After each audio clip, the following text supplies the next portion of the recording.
უკრაინაში ომის დაწყებიდან მესამე წელს გვაქვს ესეთი რეალობა, რომ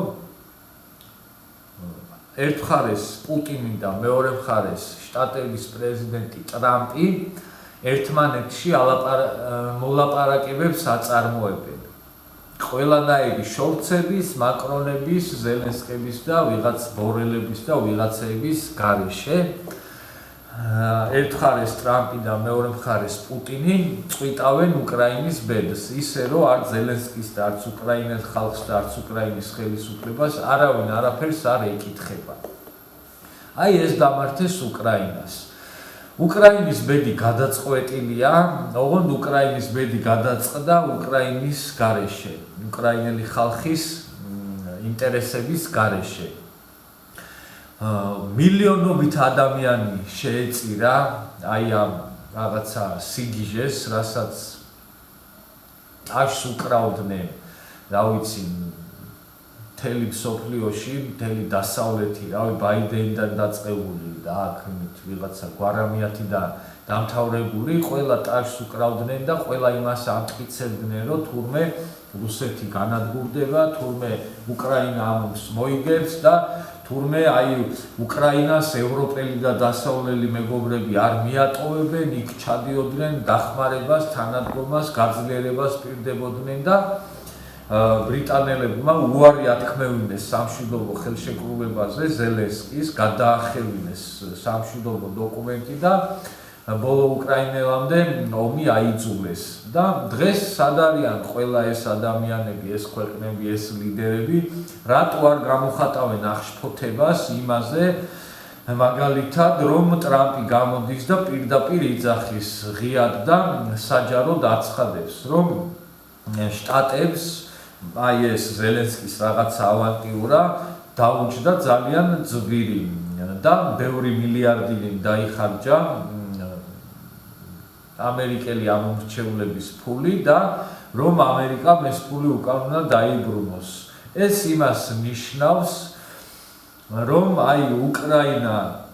რაც დარჩება, აი დარჩენილი უკრაინის ტერიტორიაზე თუ კი რამე ღირებული რესურსი იქნება, ბუნებრივი ეს მინერალები თუ რავი ნახშირი იქნება თუ ოქრო თუ წყალი თუ რაც კი რამე ღირებული რესურსი იქნება, ყველაფერს დაეპატრონება ამერიკა და აახევს უკრაინას აი ამ რესურსებს და ქონებას. აი ეგ არის რეალობა, რომ უკრაინა გაანადგურეს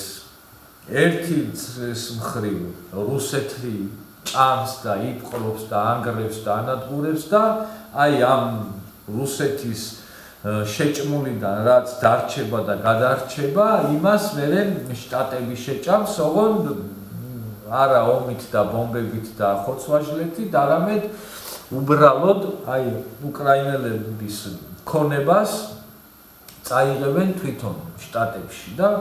ის ქონება რაც იყო უკრაინელი ხალხის, გახდება ამერიკელი ხალხის და აი ეგ არის რეალობა. ეს არის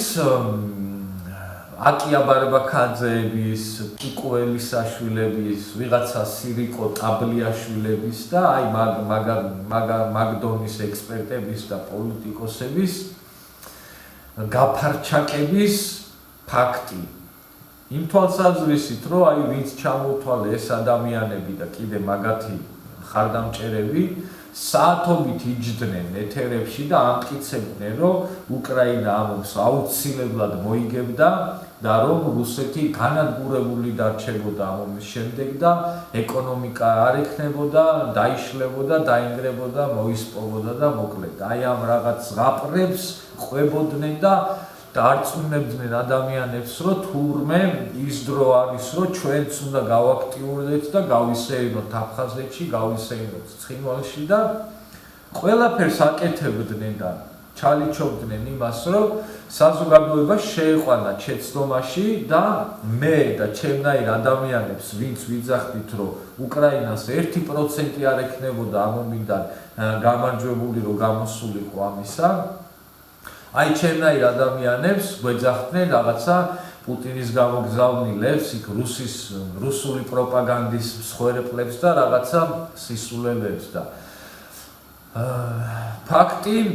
ფაქტად რჩება და დღეს უკვე დადგა ეგ რეალობა, რომ აი რასაც წლების 3 წლის წინ ვიძახდი, დღეს აი ეგ ყველაფერი ისე ხდება, როგორც მაშინ ვიძახდით მეც და ის ადამიანებიც, ვინც აი ამ პროცესებს საღად აფასებდა და ხვდებოდა, რაც ხდებოდა სინამდვილეში. აი ეს არის ის რეალური მოცემულობა, რა მოცემულობაშიც აღმოჩნდა დღეს უკრაინა და ყოველთვის ვიძახდი, რომ აი ამ ომის შემდეგ, ამ ომის დასრულების შემდეგ უკრაინა გამოვიდოდა ყველაზე მოტყუებული, ყველაზე განადგურებული და ყველაზე დაჩაგრული და რა ვიცი. საერთოდ ყველაფერი დაკარგა უკრაინამ დაკარგა ტერიტორიებად, ჯერ კიდე კაცმა არ იცის იქ საზღვრები როგორ დალაგდება და საერთოდ რა დარჩება უკრაინიდან და აი რაც დარჩება და რაც გადაურჩება რუსეთს, აი დანარჩენს მერე ბოლომდე გამოხრავენ და გამოშიგნავენ და გამოწოვენ ამერიკელები და ისე რომ არც ზელენსკის შეეკითხებია, არც ევროპელებს არავინ არაფერს შეეკითხება და არც არავის და აი ამ ფარჩაკი ევროპელი პოლიტიკოსების იმენზე არიან ეხლა დარჩენილი ჩვენი ფარჩაკი ოპოზიციონრები. ფარჩაკი ევროპელი პოლიტიკოსები თქო რომ ვიძახი, ამის მიზეზი ის არის, რომ სწორედ აი ეგ შოლცები, მაკრონები და ვიღაცეები აგულიანებდნენ იმას, რა ქვია, ზელენსკის და უკრაინის ხელისუფლებას და ეს ადამიანები იძახდნენ, რომ პუტინს არავინ არ უნდა დაველაპარაკოთო, მხოლოდ ზელენსკისთან ერთადო და აი რაღაც ამ სიგიჟეში იყვნენ შესულები. დღეს რატო არ აპროტესტებენ აი ეს შოლცები და გვარამიები და ვიღაცეები ტრამპის აი ამ განცხადებებს, რომელიც ღიად იძახის, რომ უნდა აახიოს უკრაინელებს, რაც გადარჩება რუსეთის ესე იგი შეჭმას და რუსეთი რასაც არ დაიპყრობს, იმას დაიპყრობს შტატები.